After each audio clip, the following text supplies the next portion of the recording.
వాడికి ఉండదండి. చాలా కలకత్తాలోనండి ఒక తత్వజ్ఞాని ఉన్నాడండి, ఫిలాసఫర్. వారి పేరు మీలో చాలామందికి తెలిసి ఉంటుంది. మహదేవ గోవింద రెనడే. రెనడే అనేటువంటి గొప్ప ఫిలాసఫర్ ఉన్నాడండి.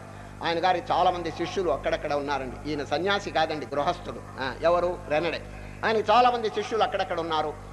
మే నెల వచ్చిందండి. మే నెల వస్తే మామిడి ఒక రైతు, ఒక శిష్యుడు అండి, ఈ శిష్యుడు రైతు అండి.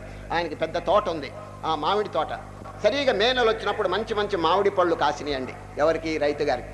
కలకత్తాలో ఉన్న గురువు గారికి పండ్లు పంపిస్తే ఎంత ఆనందంగా తింటారు, భుజిస్తారు అని ఒక బుట్టలో అన్ని ప్యాక్ చేసినాడండి. ఎవరో శిష్యుడు ప్యాక్ చేసి కలకత్తాలో రెనడేకి పంపించారండి. పంపిస్తే ఆర్ఆర్ వచ్చింది. రెనడే గారు తెప్పించారండి బుట్ట. ఎక్కడి నుంచి? స్టేషన్ నుంచి. ఇంటి దగ్గర తెప్పిస్తే ఇంట్లో ఉన్న కుటుంబ వాసులంతా పరిగెత్తుకొచ్చారు. ఎందుకంటే మామిడి పళ్ళ బుట్ట కదా, అందరికి ఇష్టమేది. ఆ బుట్ట విప్పుతున్నాడండి.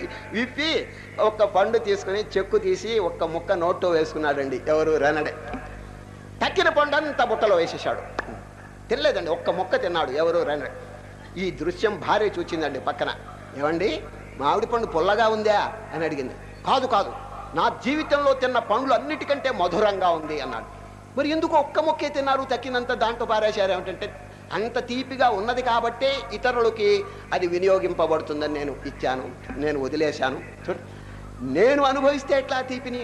ఆ తీపి అందరూ గనక అనుభవిస్తే ఎంత ఆనందం. వాళ్ళు సంతోషిస్తుంటే ఆ సంతోషం నాది, అందువల్ల నేను దాన్ని బుట్టలో వేసేసాను అన్నారు. చూడండి ఎంత త్యాగబుద్ధి.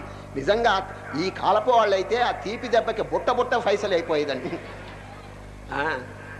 ఎవడు వదలడండి, ఎవరు వదలడు.